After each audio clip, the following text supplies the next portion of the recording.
precisely, hindi pwede namang sobrang daming priorities. We have to prioritize. So, when I say organizing the Senate, that's the committees, of course, any move to change the leadership is also a priority. That's the prerogative of anyone, anytime. Okay. May I add? Sir, kasi nung Friday kayo rin po yung nagsabi na may kumakausap from minority sa mga members ng majority. How stable is your majority block? May mga nagpaalam na po ba sa inyong lilipat sa kabila? As of last night and as of yung sa group namin a few minutes ago, it's more all rumors. Pero hindi nagbago yung sinabi ko sa inyo. There were meetings that took place, calls from both sides.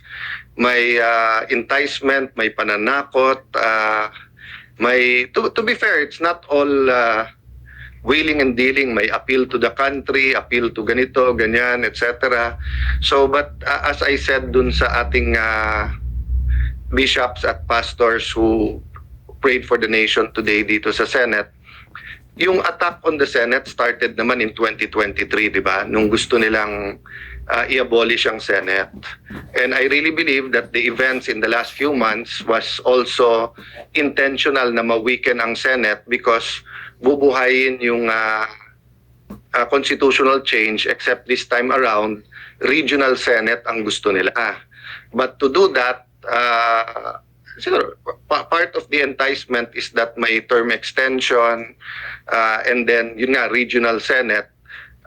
In theory, maganda yun kasi each region will have their senators. But the reality is, if you have 36, 48, 60 senators, yung possibility na maging rubber stamp, nandun talaga. Diba? So at this time of crisis, I don't take it against anyone of thinking about political reforms, whether maganda yung motibo o hindi. Pero naghihirap ang tao eh. So whether you talk about electricity, agriculture, prices of gamot, prices of rice, dun muna sana. Having said that, kanya-kanyang pananaw yan eh. Iba pananaw din nila sa Senate leadership, di ba? Yung anyone but Cayetano, nung nag-attempt kami nung February, yung kandidato namin yun din ang sinabi sa amin eh. Anyone but siya. So ang point ko, I think it's more of anyone that they cannot control. Sir, isa na lang sa akin. As of 2:03 ngayong hapon, you have 13, sir. Can you say that? To the best of my knowledge, wala namang dun sa aming kamusta check, usap tayo mamaya, punta dito, 'di ba? So now, if pag-usap namin biglang may kakausap sa amin, that's beyond my control, no? So meaning, as of Saturday and Sunday, so nag-meet pa kami Saturday, usap, made calls, hindi ko naman nakausap lahat yesterday, talk to some, okay pa lahat, sabi yung walang bibigay, pero grabe ang pressure. At saka talagang pinag-aaway, sinasabi daw may 13 na, may 14. So as of this morning, 7 o'clock, 7:35, sa 8 o'clock, may tumatawag na. So okay na, wala namang hindi sumasagot sa chat groups at sa communication namin, di ba? Having said that, if may palitan naman, it would be smart naman to tell us in the last minute. And so it would be smart to tell in the last minute and I won't take it against them, di ba? So simple lang yan. Kung nilagay ako dito ng Panginoon for an 8-day mission, tatanggapin ko yon. Pero kung ang mission ko is simulan yung impeachment, tatanggapin ko rin yun, di ba? Yung isang senyales sa akin doon, kung gaano kadali na nakuha ko yung Senate presidency, gaano kadali in the sense that, saan ka nakakita, 12, hindi mo nililigawan, hindi mo pinapangako ng committees or kung ano man, lahat ng kapangyarihan around this earth ginamit against, pero they're sticking together, ituloy natin. So it's a privilege serving you, serving our people, serving the Senate. But pag sinabi nilang iiba direction, I will respect that.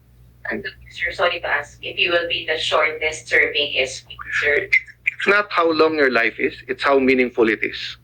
Diba? Some people live 100 years and say, where has the time gone? Diba? The Lord Jesus lived a little bit over 30 years, pero in 3 years, nagawa niya lahat ng gusto niyang gawin.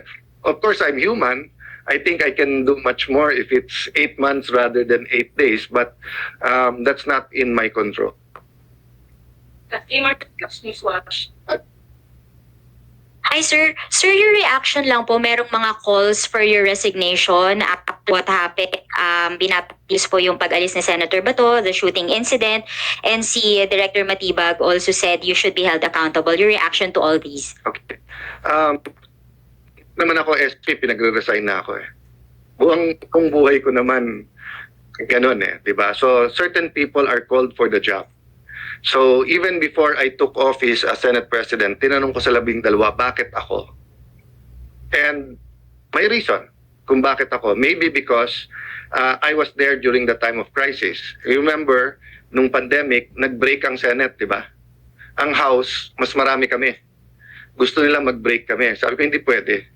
Kailangan makita nila may gobyerno. Konti na lang siguro tayo dito.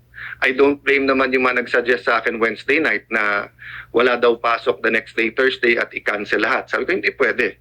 Kailangan makita nila may gobyerno dito. So, ang message ko sa NBI, hindi nyo natibag ang Senado. Under Alan Cayetano, hindi nyo natibag ang Senado. So, kung sino man, if I continue or may papalit sa akin, okay? Ulitin ko ha, during my watch, hindi nyo natibag ang Senado. Now, kung if I remain or kung papalitan ako, sana hindi matibag ang Senado. The Senate is a target, di ba? Because we are the last line of defense sa pagdating ng hindi impartial na impeachment. We're the last line of defense sa budget. We're the last line of defense sa charter change. We're the last line of defense sa kung merong gustong yumurak o sumira sa ating democracy. I'm not saying we, the Senate. But leadership matters. Diba?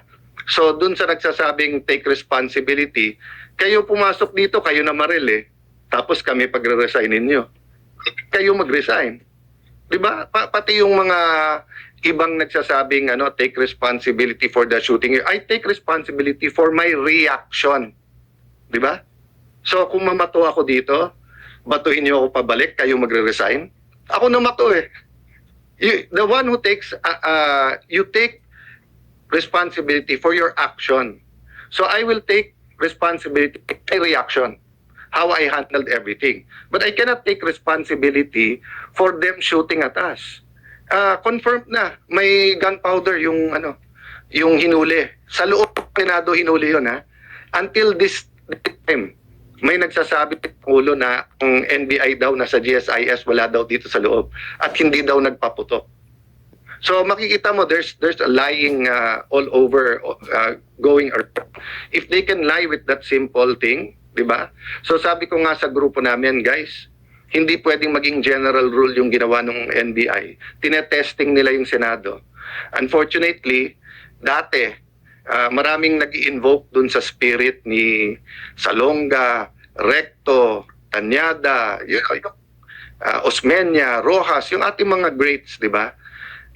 In the past, pagka inattack ang Senate, nagka-come together lahat ng senador. Ngayon, algorithm at political bias na. That's what's sad about it. No? All the evidence is there. I mean, it's beyond our control na, like sa inyo, di ba? Pag dumating na sa editor, dumating na sa final, dumating sa live interviews, hindi nyo kontrolado lahat yon. Pero yung personal experience nyo at personal testimony nyo, meaning, pag tinanong kayo ng kapatid nyo, anak nyo, pag uwi nyo, ano ba talaga nangyari? Eyewitness din kayo eh. Diba? So, yun din ang ko sa inyo. Kung eyewitness kayo and you think I did wrong, I won't take it against you for calling for the resignation. But if you're telling me na kontrolado ko yung NBI, so dun sa nagsabing scripted, di ba? Ang galing ko naman na pati NBI is under my command pala. There's no reason to eh. Di ba? Many of those who are calling for my resignation are political operators eh. Dati na silang may, meaning nung nasa DFA ako, resign Alan. Nung nasa Speaker's Office ako, resign Alan. Nung minority leader ako, resign Alan. Nag-echo lang ngayon dahil nga sa mga pangyayari. But for me, It's concerted effort from day one to get me out because they want someone they can control. The only thing I promise the 13 is I follow God. Diba? And, you know, following God is easy if you know exactly what He's telling you to do, diba? Pero if you have 5 decisions to make and all of them are godly decisions, hindi madali mag-discern na ano ba dapat gawin. So for example, as long as I tell the truth, that's godly, diba? But do I extend a friendly hand in friendship? Diba? Do I tell everyone, let's work together? Or do I pound the table muna para alam nilang hindi pwedeng ganito yung Senate? Those are everyday decisions that needs wisdom. And I'm not claiming to have all the wisdom, diba? But uulitin ko lang ha, collaboration, okay. Pero yung sunod-sunod kami sa inyo at hawak nyo kami sa liig, hindi pwede yon. Collaboration, our government needs collaboration. The 3 great branches of government, judiciary, executive, have to work together. Senate, House, we have to work together. But yung sasabihin mag-surrender or puppet SP ka, hindi ka tatanggalin, pero kung ano sabihin namin, sumunod ka, sorry, hindi ko style yon.